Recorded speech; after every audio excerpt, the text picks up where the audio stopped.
Wait. Before we start, just want to make sure we're clear here. While this podcast talks about sobriety, mental health, and addiction, it is not meant to replace professional medical advice. Welcome to Sisters in Sobriety. I'm Kathleen. And I'm Sonia. And we're ex-sisters-in-law, brought together in marriage and bonded through our sobriety journey. Join us as we talk sobriety, addiction, and everything in between. You're in for quite a ride. And our Substack is buzzing with amazing content, from creative mocktail recipes to insightful courses and reflective exercises. There is something for everyone. Don't miss out. It's a great way to add some extra joy and depth to your journey. Check it out. Welcome to Sisters in Sobriety. I'm Sonia, and today's episode is kind of a big deal for me. I'm doing something that I've sort of danced around for years now. The 12 steps. I've gone to meetings here and there. I've always felt the wisdom of AA. I've respected how much it's helped other people. But if I'm totally honest, I've never fully committed. I've never just bitten the bullet and done the steps. And there's always just been this invisible barrier for me, this feeling of maybe it's too rigid, it's not for me, maybe I can just take what I want and leave the rest. But something's just been slowly shifting in my mind. And after years of building Sisters in Sobriety and interviewing neuroscientists, psychologists, addiction experts, and tons of just real people living this, I've realized something that it's almost impossible to ignore, which is the steps work. And they may not be perfect or magical, but consistently, they really change people. And I reached this point where I thought, okay, I talk about recovery every week. I hold space for these conversations. I believe in this work. Why am I sort of standing at the edge of it? So today, I'm stepping in, and I couldn't imagine doing it with anyone more aligned than with my friend, Arlina Allen. She is a recovery coach. She's the host of the One Day at a Time podcast and the author of the 12 Steps for Skeptics, which is basically written for people like me who are drawn to the steps but have hesitations. So wherever you are in your journey, whether the steps have been your foundation or whether you've also felt that invisible barrier, I hope this episode meets you right where you are. So let's get into the step. Okay, we're doing step 2. What did you just say? I did not love step 2. I don't love it. Should we say what step 2 is? Sure. Go ahead. Came to believe that a power greater than ourselves could restore us to sanity. And so my problem starts with the word sanity. Okay. And continues. Okay, so part of your homework was read chapter 2, 3, and 4, right? Yeah. And so I think that this is more of a semantic issue. Like the terminology seemed really outdated. Given now what we know about mental health and stress and the need for coping mechanisms, it just felt outdated, like talking about like sedatives and morphine, and they're saying things like, for some obscure reason, they've lost the power of choice. And it's like, no, they don't have coping mechanisms. I don't know if God gave me alcoholism. You know what I mean? God gave me my mom and dad. Okay. And that messed me up, and I didn't develop any coping mechanisms. So I think where I will sort of like allow the concept of like the sanity and insanity is like, once we take a drink, we sort of can't remember why we weren't supposed to do it, right? So we can't remember the month ago or the week ago when we had all these consequences. And that in itself is a type of like insanity, right? And so I totally get that. I just felt like the kind of like the idea that like, I don't know why this is happening. This did not resonate with me, because I think a lot of my like work is to figure out like why it's happening, or why I was like this, or why I have these tendencies. And so I think that to me, and then, you know, reading the 12 steps, 12 traditions definitely helped. And it definitely like smoothed out. And then doing the homework that you had like smoothed out some of the like edges that I found in the actual like AA book that like I was just kind of like bristling. So yeah, sorry. Yeah. That's what I have to say, Arlina. No, that's really good. I think it's really important to talk about like what doesn't work. So, maybe I can offer a different perspective to sort of Yes. make this more palatable. And the truth is, we're doing this a little bit differently because you've been sober a long time already, right? So these ideas of insanity m might not you're in a very different place, but we Mhm. still all have like, the definition of insanity is doing the same thing over and over again, expecting a different result. And, like, when I was in my addiction, I would be like I'd wake up hungover and I'd be like, "I'm never doing this again." And then I would start feeling better, and then by that evening, I would get that Oh, restless, like, shit. "I gotta go out and go have a good time." So, to me, that was insanity. And I would wake up the next day just feeling so horrible again. And it's like, I need help. I had a sponsor tell me the whole point of 12 step is to help you gain access to a higher power. And so that begins with this idea that I can't fix myself. I need help. Like I need outside perspective. I need to, air my thinking out to somebody and to get feedback. And so really it's this idea that I need help and I'm going to get it from a higher power, whether that's like you and I together or a combination of that and, you know, I'll just call it God, finding a God that made sense to me. Like I had to come up with an idea. And really, that's the crux of step two is to come up with a higher power that makes sense to you.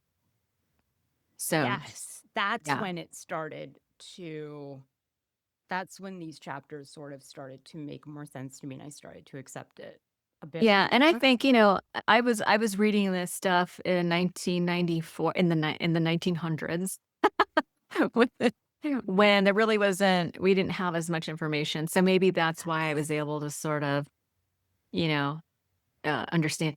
And listen, it's interesting that you bring up this idea of I needed to understand why. Why am I like this? I feel like that is the question that comes up for people. We think that if we could just figure out why I'm like this, then I could figure out how to fix it.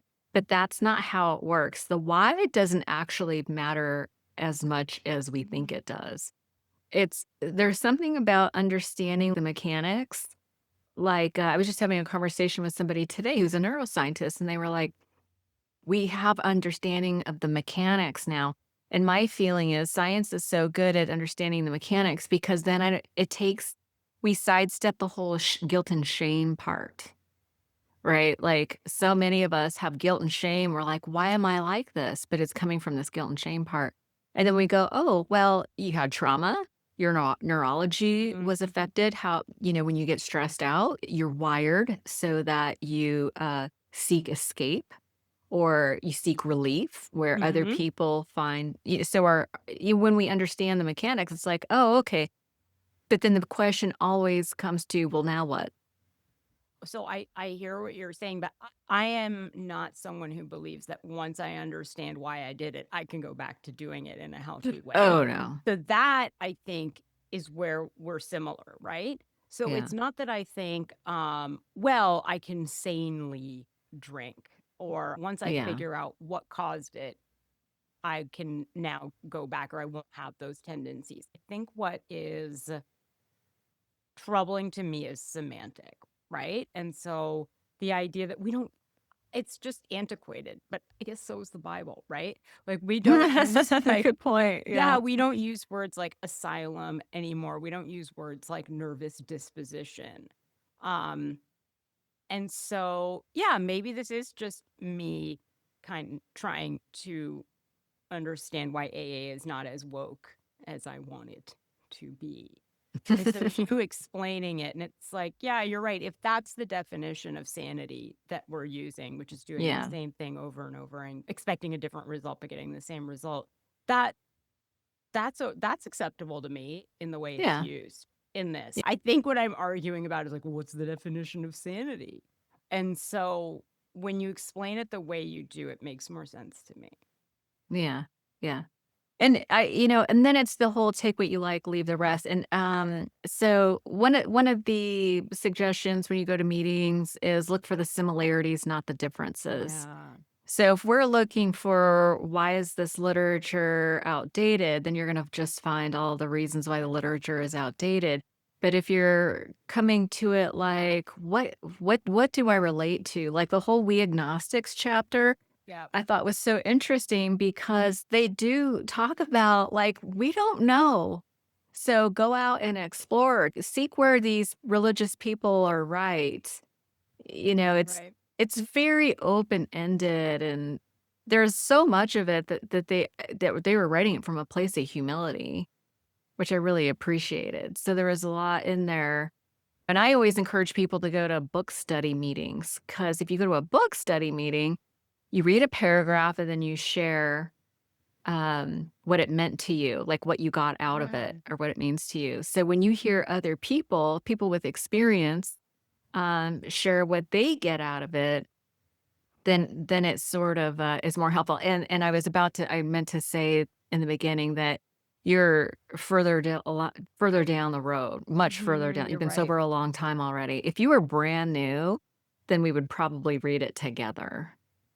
Like you read a paragraph, I read a paragraph. We didn't do that because you're not Yeah. you No, have but a really solid foundation. you're right though that, and I think this is true for so many things, and I forgot this when I was reading it, which is if you're looking for the things that kind of bother you, you're going to find them. And so by the end of our of me reading it, there's like a Are you story. frustrated? Yeah, there's a story where Fred's at the counter in the diner eating a sandwich and he's And drinking he milk drops and he and he drops drops some the whiskey. booze in it. Yeah. And he throws the whiskey into the milk. And I was like, nobody does that. Like, who drinks whiskey and milk now? Like that, you know what I mean? It's kind of like, when you're watching like an older movie and like their landline rings and it like takes you out of the story. Or you So, see a computer and it's like this yes. giant And so that is what I think once that like switch got flipped. switch got flipped and that, you know what? You're right. I was then looking for things. And so I was yelling. I was actually listening to it on audio in my car. And I was like, Fred, come on.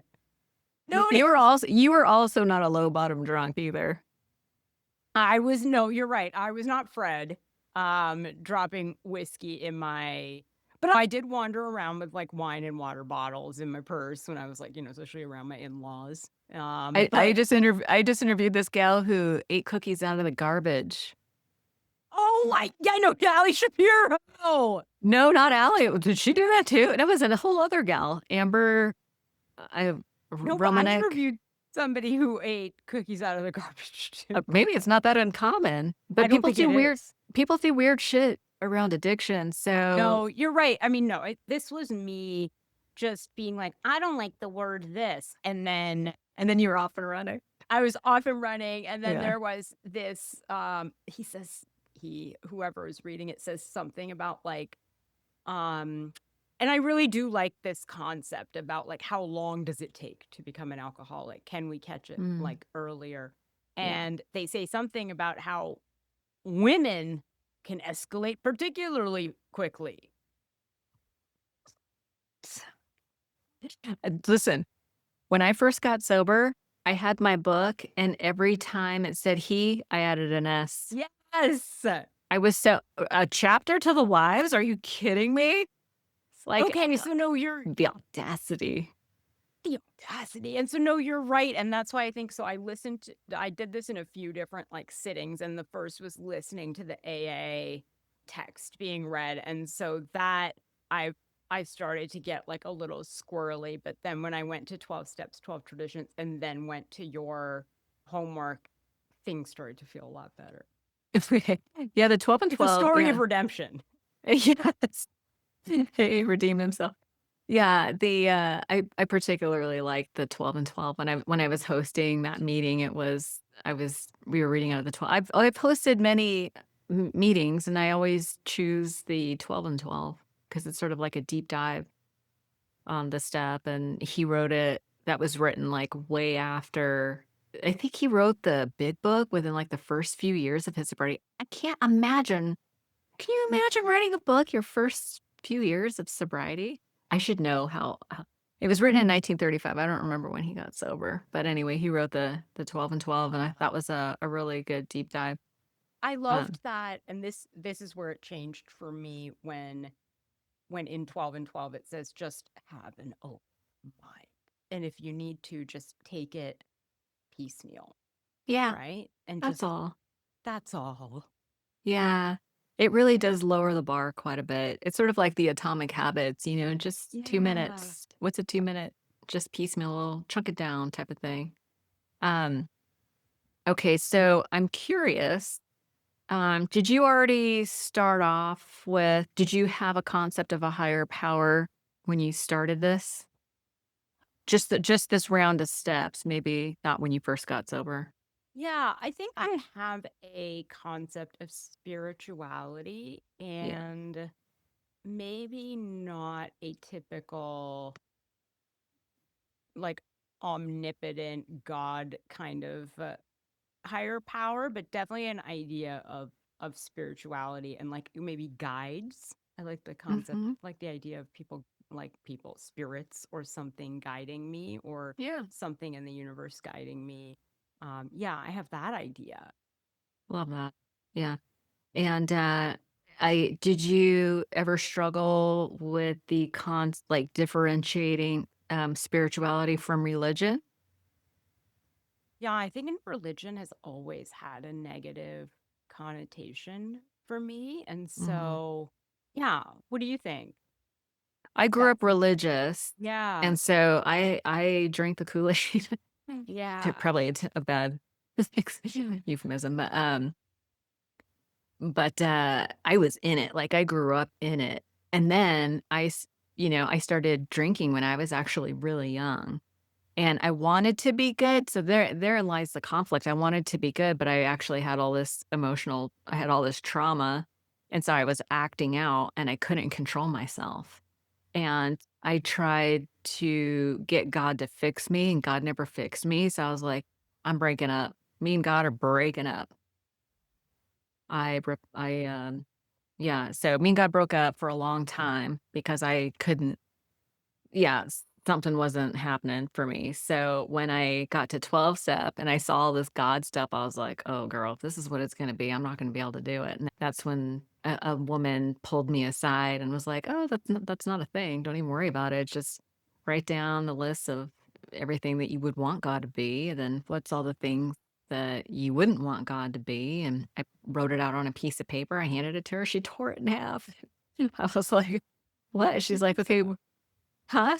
She was like, keep this half, the one that you Yeah, want. keep this half, basically. Just start with this, piecemeal. I think Start the with best, yeah, the best thing, the thing that like I was so profound to me was that they say in 12 and 12, we hadn't asked God what his will was for us. We had been telling him what it ought to be. And that belief means reliance, not defiance. And that yeah, really resonated. I think I am like inherently defiant, right? And yeah, so I think that's what you're describing when you were younger, when it's like when you ask God to fix you and she didn't, it's like, well, God doesn't exist, right? When what we should really be asking is what what what is your will for me and not what yeah. you think the will should be. And so that it really, yeah, that moved me. I hear a lot of people are like, "Oh, well, you're abdicating responsibility to some airy-fairy thing," and that's actually not what it is. Um, you're asking for guidance, and then you take action, like you do the next right thing. It's really like a gut check. Mhm.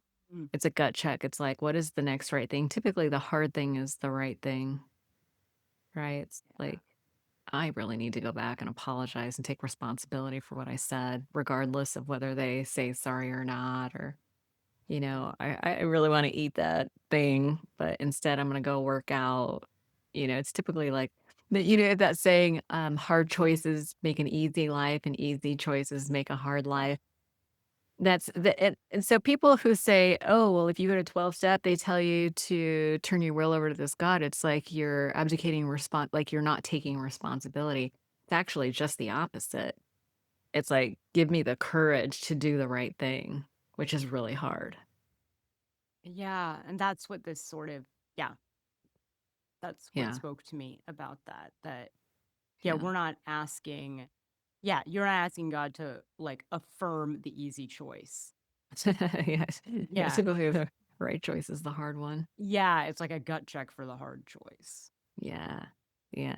God's not out. I guess God is out there, but to me, and I don't use it in terms of gender, like that never made Yeah. sense to me, the whole gender thing. So even though I was like really defiant in the beginning and write an S in front of he, like I was just Yeah. mad about that. But now I'm like, that doesn't even make sense either. It's not a she. It's not maybe, or maybe it's both or whatever. I guess whatever. It doesn't matter. But at the end of the day, it's that small, quiet voice. I heard from Marianne Williamson that the ego speaks first and the ego speaks loudest. So, Mm. there's also this idea of first thought wrong, right? So it's like my first impulse is typically not loving, it's fearful, it's loud. And so, like, that's why I need to work with somebody else to kind of process that fear and emotion so that I can hear that internal voice. Then I call it like an internal compass, that gut So check. I feel the same way you do, that first impulse is usually wrong. Some people would say though that isn't that your instinct? Like what is instinct then? And is your instinct wrong? Well, in 12 step, they talk about your instincts are character defects that are out of balance. Everybody hates that word. Mm. Yeah. Character So, defect? Yeah. character, yeah. So I just call it human frailties. Like we all have these little human frailties, we're all built this way. So, yes, like I might have the instinct when I'm driving to run somebody over. Like Yeah. that doesn't mean I'm gonna do that, right? Or flip someone up. That's my spiritual gauge is when I'm driving. It's like, can I drive peacefully? If I'm not driving peacefully, then I need to do a little work to get like, what's going on with me? But that's a spiritual gauge for me. But yeah, so it's the internal voice, and sometimes we have to process the fear, we have to process the impulse to find out what the truth is underneath everything. And that is what I try to listen to. Oh, hey, I love that. That is huge for me because I have cultivated a practice of pausing between my impulsive sort of thought and like when I react. And so Yeah. yeah, that makes a lot of sense to me. Yeah, I'm naturally like a hothead, and this Yeah. idea of practicing restraint of tongue and pen is kind of how they phrase it. I think that's in the literature. But it means that we just pause before we react. We have, it's like, what is triggering me? What's being affected in me? Like, there's a treasure under every trigger. Like, if you can pause and really work with the trigger, then we typically learn something about ourselves. Typically, it's we discover a wound that hasn't been healed yet. Like, I used to be really reactive when people who are condescending. Yeah. And Yes. it reminded me of somebody from my childhood was always super condescending to me. And I was powerless at the time. I was just a little kid. I didn't have the tools or knowledge or experience to defend myself. And so Mm. that I got to go back and kind of feel those feelings and reprocess and do like all the IFS stuff, all the journaling, all the God. whatever, and heal that. And so now when people are condescending, I'm not as reactive to it. I can pause and be like, oh, this has nothing to do with me. Condescending is maybe my only trigger that's left. That's a hot button for a lot of It's a people. hot button. I don't encounter it that often. Yeah, me neither. Yeah, I think that we learn to kind of weed people out. I think as Yeah. adults more that are, you can't do it when you're younger, and your parent or your teacher is condescending. But I think as an Yeah. adult, you can sort of choose to not, like, if you don't have to be around condescending people, you can kind of avoid them. But that's really interesting that that's your Yeah, trigger too. that was my trigger. And now when I hear so when condescension usually comes my way, it's in the form of like an interrogation question. Mm. Like, "Oh, who do you think you are?" I was like, "Oh, you think you're a big deal now?" Or I don't I'm just spitballing here. It's like just ask somebody a question and they come back with like something that's sort of implying that my question is stupid. And so I typically now what I do is I just ask them the question back. It happened recently where I was like, "Hey, did you say that this person was going to go into the military?" And they were like, "You really think a lesbian is going to do well in the military?" And I'm like, "Do you think there are no lesbians in the military?" Do you know what I You mean? said So what to who?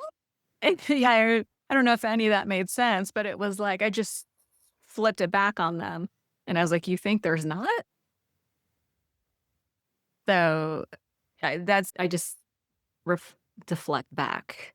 Like I'm like, this isn't mine. Like I'm not gonna defend myself or explain myself or allow you to make me feel like I'm stupid. Because that's what condescension is somebody is positioning themselves better than you and that you're less than. Yeah. And that's always been a hot button for me anyway. Like I already Yes. think I'm less than. I don't need you to point Yes. that out. Yes. And my reaction to it is to sort of like bluster a bit too, right? Like, Yeah. and that is not authentic to who I am either. And so, yes, Yeah. now my reaction more often than not is I think that people who are being condescending are ridiculous. Like I Mm. want to laugh at them. Like I yes, I think that is my like more often reaction now is what an idiot. Like to just laugh it off. Yeah, to just laugh it off unless it is about something important that like Mm. I need to make a point about. But if it's not, I think a lot of times too with me, like I don't think I look that young, but sometimes with older men, especially, there's this kind of like, oh, honey, or oh, how's and that I don't know if those kind of men now are going to be changed. I think that that's how they've been behaving their whole lives. And so before that type of behavior used to just burn me, but now Yeah. I just think like you're going to die soon. Well, the sad thing is that there's a whole nother generation of that yeah, the Andrew Tates of the world or whatever. Yeah, yeah, the toxic masculinity. I think I'm talking about more like so in my other life, I was a dentist, and dentists are sort of notorious, right? For calling their assistant sweetie and for like rubbing Really? people's shoulders and yeah, and just I think overall a little bit more inappropriate, for example, than doctors because it's maybe a little bit less serious of a job. And so sometimes I will encounter like older dentists still and they're like, "Hey, sweetie, how's it going?" And it's like, "No, My no." name is Sonia. Yeah, like they're close to retirement and so I just I'm not giving them a pass. I'm just not letting them raise my blood pressure. I'm Well, that's the other thing is, like, we could also choose not to respond. Like, just go, "Yeah, this is not worth it. I'm not gonna Yeah, get not upset about sanction, this." like not condone it in any way. I'm Yeah. not condoning. I'm not like, oh, thanks for calling me sweetie. But yeah, just ignoring somebody sometimes is can be Yeah. enough. Yeah. Yeah, I guess it sort of just depends on where you're at that day. Some days I'm a little spicy, and some days Oh, I'm just lesbians like in the military, I'd be pretty spicy too. If somebody said like, "Why would you think a lesbian would be in the military?" I'd be like, "For one thing, yeah, I was a little, "Are you kidding me right now?" Like, seriously was like but anyway, that's sort of yes, beside the point. But it was like, yeah, so we still get triggered, but it's Yeah. sometimes, I think, like, if you have a little bit of a pause, you can choose your response rather than, be reactive. I hate being reactive. I hate it when someone, like, yanks my chain and I lose my cool. I do Yeah. not like that, so I don't want any of that. Um, okay, so there were actually 3 questions in the homework. So it was like, make a list of all the attributes and qualities you would like your higher power to have. What were some of the things that you listed? So I think I had some typical ones, which were like forgiving, empathetic, loving, has my best interests and my growth at heart. I think the one that surprised me was um, a flexible, kind of changing but steady presence. If that makes sense. So not a fixed entity, but something Yeah. that's sort of changing and adapting as I change, sort of, and adapt, and my like values change and my experiences change and adapt. So, what were yours when you did this exercise? All those things. And I don't know where I got this idea. I don't think I came up with it on my own, but this idea of God as a master organizer. Yeah. Yes, I Where had like a that master written. planner, master Yep. organizer, so that as I was growing and evolving and changing, it was almost as if they were changing the path in Yes. front of me. Yes, I wrote down very specifically no fate. Like there's not this fate idea. Yeah, fixed fate, yeah. Yeah, fixed fate. Like this is okay. Yeah. And I had gone down this rabbit hole of quantum physics, which sort of, maybe a subset. I'm no expert, so there's probably gonna be somebody listening that's coming unhinged, but, the way I understood this idea is like time is not linear. So as I make decisions today, there are things, changing in my future as I make different and sometimes Yes. it's so here's an example of what I'm talking about. I will be out of sorts for some reason. I'll be going through it. I'll be twisted up for some reason. I go to a meeting and somebody shares the exact thing I needed to hear. And I'm like, what is that? I didn't say anything out loud. Do you know what I mean? I've had so many instances of, and we call them God shots or serendipity. There've been so many. Actually, I'll show you a really cool God story. I was sharing at this meeting, and the way they did it in California is like there's a podium, and then the chairperson shares their story. They pick a topic, and then they open it up for sharing, and the chairperson will pick people to share. And so I don't even remember what the topic was, but I saw one of my first sponsors in the crowd. Her name was Marianne. So I asked Marianne if she would share. She says, I'm going to pass my time to Tammy. I don't know if her name is Tammy or not, but anyway, I'm going to pass my time to Tammy. And when I did my share, I never say my sobriety date, which is April Mm, 23rd of 94. I typically don't say that. But for whatever, always say a little prayer, God, have me say whatever it is that you'd want me to say. mm, And so for whatever reason, I tell my story and I just happen to share that. I don't think anything of it. But when Marianne passes to Tammy, Tammy comes up to share and she's like, my husband just died. I'm on my way to the funeral. I had to come to a meeting because I was afraid I was going to drink. And I asked God for a sign. This always makes me cry. yeah. She goes, I asked for a sign. And when you said your sobriety date, that was our wedding date. Ugh, And I was like, what just happened? That was her wedding date. Isn't it crazy? Like, I don't know what that is. So that to me is like an example of God just orchestrating things. Like I that. Isn't that wild? yeah, I wrote, so your next question was how will you look for the higher power to work in your life? And my first one on the list is synchronicity. No, that's what we're talking And about. that's what we're talking about. That you're talking. Okay. Wow, that story is What is that? I've had so many instances like that since I got sober and like really trying to tune in to my internal compass and just do the next right thing and just like letting go and wanting to be of service. Like crazy God. things like that happen all the time. We had we had an astrologer on the podcast a couple of weeks ago. I always assume astrologers sort of like that there's this fixed sort of like Hmm. fated um future, right? And so based on your chart, there is like these five things are going to happen. And so I remember my brother got really into astrology for a while, and my brother was in recovery at the time, and he said, "Oh, the stars say that my life is going to be a tragedy." And the only tragedy in my brother's life is the stuff he's done. Okay. Yeah. Like there has been no like outside major tragedies, like no external tragedies. He's caused them all. And so, and I think my issue always with astrology was that idea that because of the way he had always explained it to me, it was this fixed thing. And she said, the astrologer we had on was that, no, I believe in free will. And astrology is there basically to show you your tendencies, but Hmm. it is in no way a map.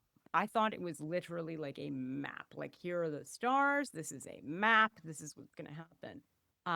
And it's changeable. And Yeah. so, yeah, like was it? I don't think it was fated, when you were born that you were going to be at that meeting that, that lady would need to hear that. But like at some point, it just everything Tripping. aligned. Yeah. Yeah. It's just, I feel like it's a dynamic thing. Yeah. It's Yeah. That's a dynamic. It's great not way to static. explain it. It's dynamic. And so as I change, so does my future, Yeah.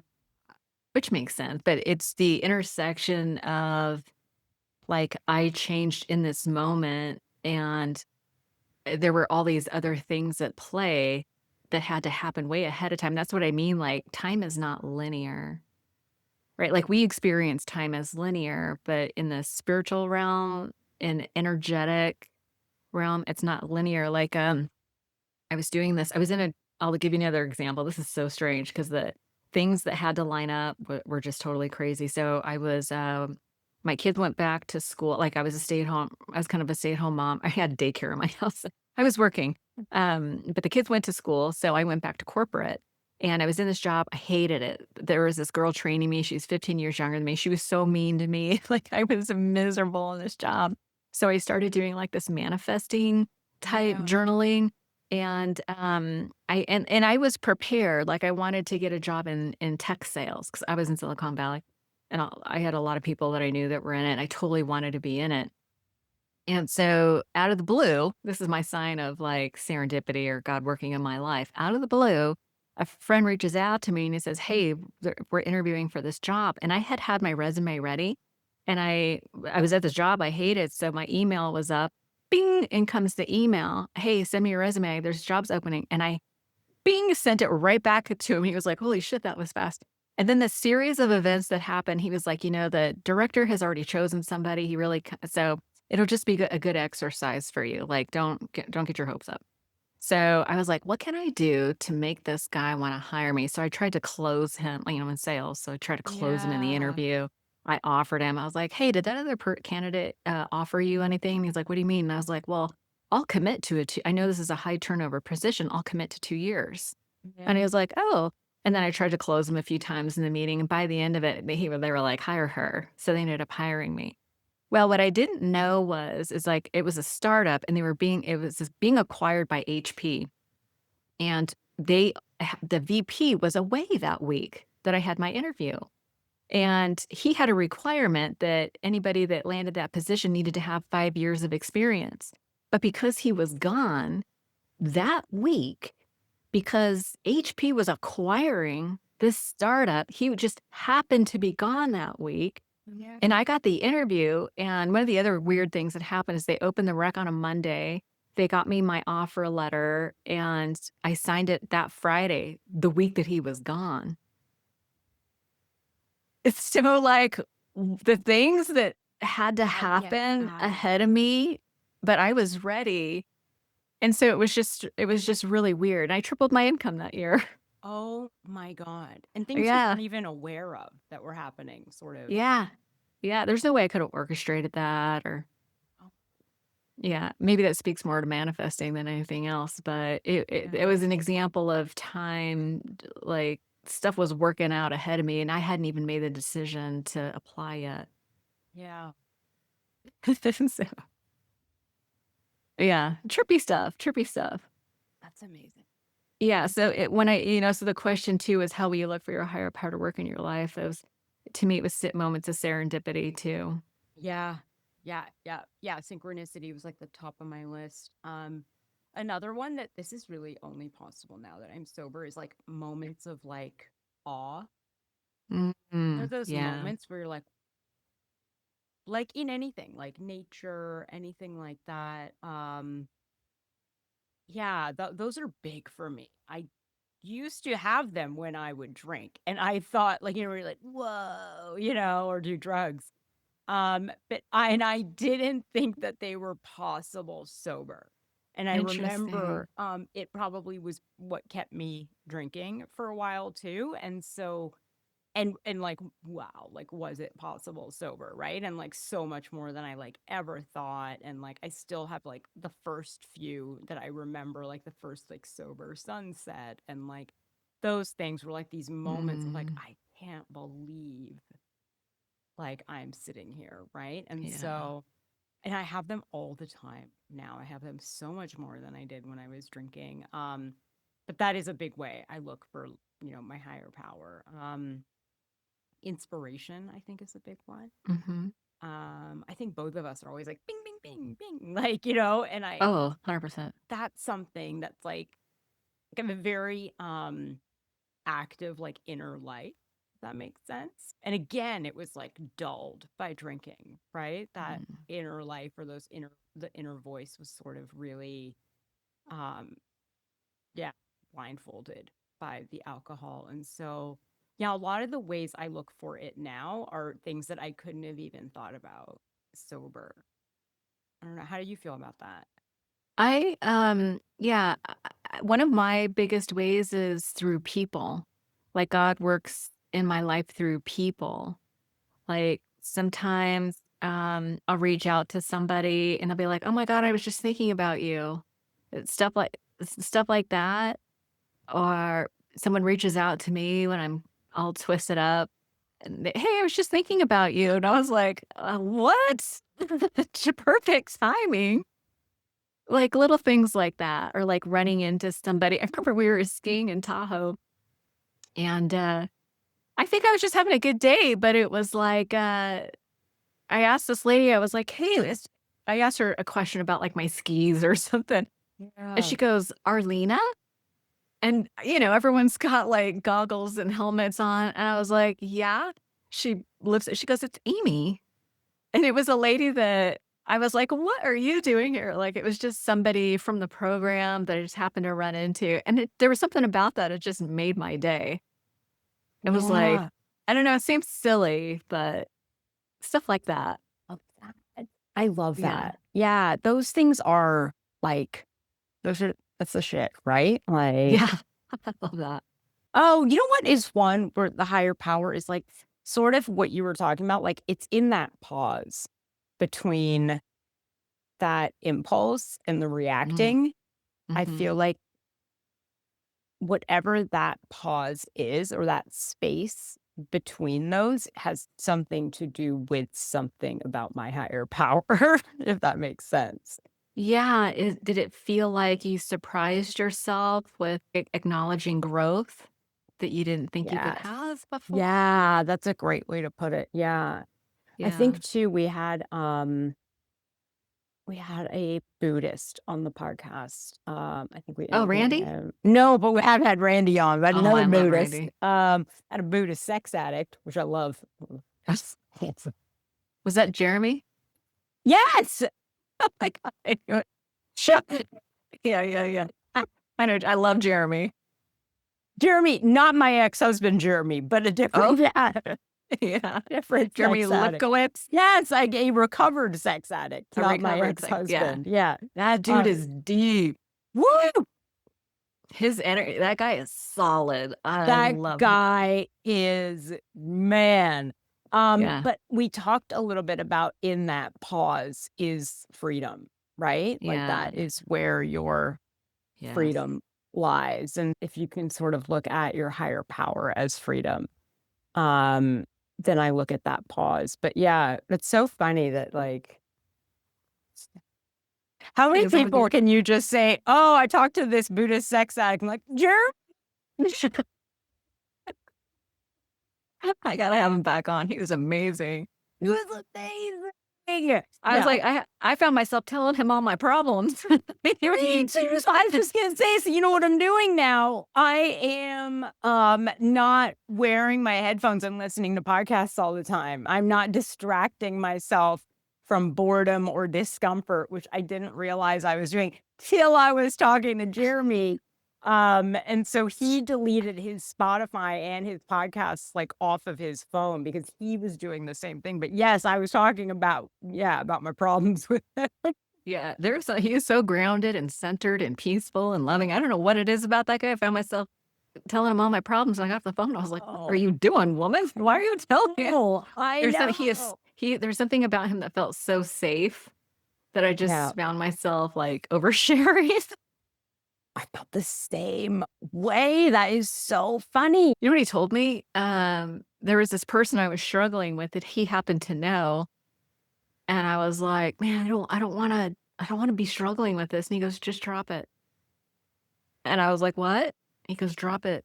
He's like, "That's it. You don't have to carry that anymore." And there must be something about him. You know how like in the presence of certain people, I process faster. And I don't know what it is about him. Maybe because I felt he must be genuinely so safe that I was like, "Okay, I got it." And that was years ago. I still remember it. I was like, I clocked that. Got it. I will drop it. It's funny. Oh my God. And do you do that now? Like just Occasionally, like yeah. drop it. I go, oh, in like a mental habit loop. I got that from Dr. Judd Brewer, mental habit loops. Yep. Obsessed. I've been going to his group every week. I love him. You have? Yes. Going tomorrow. I'm gonna write that down. We're still recording. We're taking notes. I know. Sorry. Okay. Okay. We're good. Okay. What else on my list of things? So I've struggled with something last week. And so what I noticed is I paused and it was something where I could have gone either way. Like it wouldn't have been inappropriate to I wouldn't even say the word white lie, but pick a slightly less truthful way to go about resolving something. And then the fully truthful way. And I was pulled towards the truthful way to do it. And I have to think that that is my higher power. Okay. Yeah. I do. You're So able that to hear it. yeah. Yeah. I'm not trying to rationalize the bad decision or the negative. I'm Yeah. actually like, what is the right thing to do? And then my gut will say, Just be honest and authentic. be honest and authentic. And you never will go wrong that way. Like, that's what I always realize. I'm like, well, it doesn't matter what the outcome is. It's always going to be the right outcome, you know? Yeah, those difficult conversations are important to have sometimes. And there's this idea of speak your truth without blame or judgment. Those are typically I statements like, I don't really feel good about this. I don't feel comfortable. Yeah. Yeah. Speak your truth. I haven't heard that. I liked it. Yeah, is that a good one? Yeah. That is I use that a lot. Speak your truth without blame or judgment because it's so easy to put a hook in there because you. yeah. I don't feel comfortable doing this because you. Yeah. That's the blame and judgment. That's really funny. You make me feel. Yeah. That's really funny. Okay. So did you do the exercise for 1 week? Write down all the ways your higher power worked in your life? Or those some examples of like the pause and those were speaking? those were some examples. Yeah, I think those are the examples actually. And so they all fit into those categories. And so, yeah, I just feel like since I got sober too, like I'm so appreciative of those. It's the moments of awe that I think I notice the most, or moments where there was one that I felt like there's like a few things that happened when I got sober. I felt like I was sort of like, obviously, like I felt like I'd been stunted, like emotionally at like Yeah. 15 or like whenever it was I started drinking. I always felt like, oh, I don't feel things other people feel, like in the same way. In the same way is probably the best way to think about it. Mhm. And I always had so much anxiety. And then I think when I got sober, I started to like really do like a lot of the like healing and growth. And then when I went through my divorce, I kind of like got locked up again. That's a That mourning period. Yeah, yeah. Oh, That's okay. fair. Yeah, we had somebody on the podcast. We had somebody on the podcast who was like, "Oh, when I do like the pigeon in yoga, I Oh, just it releases the trauma. releases and they start crying uncontrollably." And I was like, and then my sister-in-law, who's like my co-host, was like, "Oh my God, me too." And I was like, "What are you bitches You're right. talking What are you talking about? I was in a pigeon for like 7 minutes the other day. All I thought was Nothing. I got pain. nothing. Yeah, all I was angry. Like, until I started to kind of feel that again. I was like, "What is there something wrong with me? Like everyone's releasing stuff and like whatever. It's like flowing and so I really don't have moments like that very often at all, and I don't know if I, like, stop myself or what it is, but, something happened, like, with, my boyfriend, and the 2-year anniversary of his, dad's passing is coming up, and, this month, and so I think what was Sunday morning, it was, like, March 1st, and he was, like, upset about something about that, right? And we were talking about it a little bit, and then something happened later in the day, I that had some, like, synchronicity to it, and I just started crying, Um, and I don't do that. And it wasn't a sad it was like a happy cry, and I was like, "Huh? Oh, this is exactly what you needed." Like, he had been like, "Oh, it's a tough month for me," and then something and I was like, "Oh my god, that's exactly what you needed."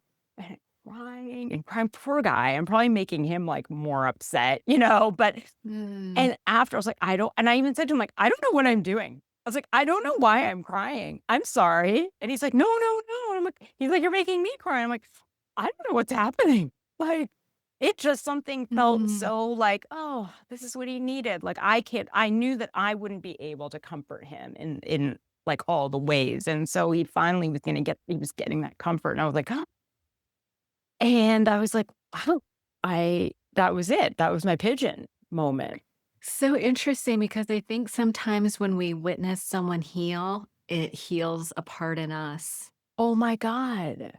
Yeah. And so him receiving the thing that he needed and you witnessing Yes. his relief, it's like it gives you hope that that's possible for you. You see it happen in him. It Oh my triggered something god. really deep in you. Yeah. Yeah, I couldn't figure out I mean, I knew that, what was nice about it was, wow, I haven't felt this way about somebody in a really, Uh-huh. really long time. And so that was really like, I was like, is that what it is? Like, is it that? But Oh, your no, heart has softened. yeah, but you're right that it is watching somebody heal or feeling that is really moving. And I don't know how often we Yeah. get to see it, but I mean, yeah. That's the good stuff. Oh my God. I love That's interesting. Okay, I'm gonna journal about it, again later. Another thing I noticed, I feel like, I don't know if you feel like this with the higher power stuff, is like music, where Oh, yeah, music yeah, there's that saying that music speaks where words fail. ah, Yeah, there's something okay. so powerful about music. I was, like, listening to Stick Season by Noah Kahan, and I just got, like, really emotional too. Like, I didn't start crying, but I Yeah, was like, "Oh, this is so good." Like, and so that yeah, feels like to me a higher power, right? Like working in that yeah. way. I don't know what you think about that, like art and Well, music and that type of thing. yeah, it's I mean, you talk to the sound bath people, And they will Oh. tell you that there are radio frequency waves of healing. And so they'll tell you that. And I'm sure it's in the music and stuff. But yeah, there's something so transformative about the energy waves. Like to me, that's God too. That's spirituality. It's energy. But what's interesting as an observer of you is that when we experience trauma and pain, we tend to go, I'm never going to feel this again. And we shut that off. However, we don't get to pick and choose what we feel. So if you decide I'm never going to feel this pain again, okay, fine. But you also don't get to feel the joy. You don't get to feel the awe. You don't get to feel the wonderment. You don't get to feel any of the other things. And so when we are finally willing, I mean, so much of addiction is just about avoidance. Life is about avoidance, right? We're all trying to avoid pain that we don't know how to process. And so when we finally say yes and surrender and we just accept our feelings that we've been trying to avoid, when we lean in and give it space, we are then able to feel all our feelings. Joy is the mother of all emotions, and she won't enter a house where her children are not welcome. She is the mother of all emotions.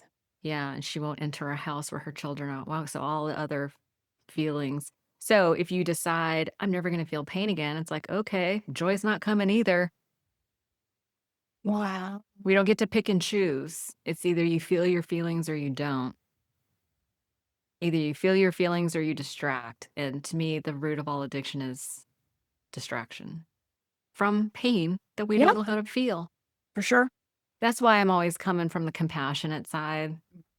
That's sort of my lens. I look at everything through the lens. Because if we could, we would have. But we just couldn't. Yeah. Some pain is so intense that we drink and use over it. Yeah. I love that. So you have been doing all the work to process your pain, and now joy can come in and you have an experience of that.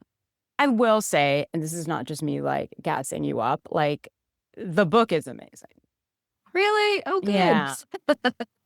Book is amazing. It is like Thank you. it's letting me do the steps in a way that works for me. Yeah. Even the parts where I'm reading the big book, I'm like, and I'm getting frustrated. I would have given up if it wasn't. Okay. Yeah, if it wasn't for your book. But now you get the good stuff out of it. Get That is music to stuff. my ears. Music to Yeah. my ears. No, really, like you go from some dude sitting drinking a milk with a shot of whiskey in it, and I'm just like, I'm done. I'm done. And I'm done, Fred. Okay. And then I go to do the homework and I'm like, oh, synchronicity. And like, okay, this isn't about Fred. Okay. And also it gave me a little bit of compassion for Fred too. Yeah. Yeah. Thank God you didn't have to do that. Yeah. Well, this is good. I'm super excited that we're doing this. And thank you so much for the compliment about my book. That was really what I was hoping for, that this would be like a bridge.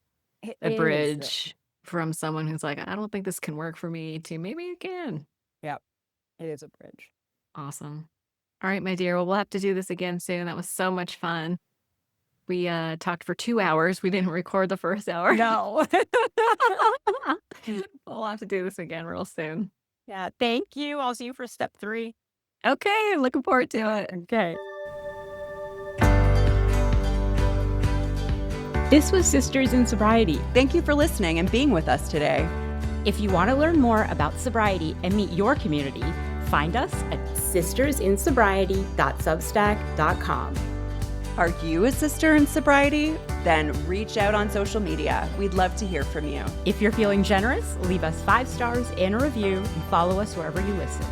You'll never miss an episode. Until next time.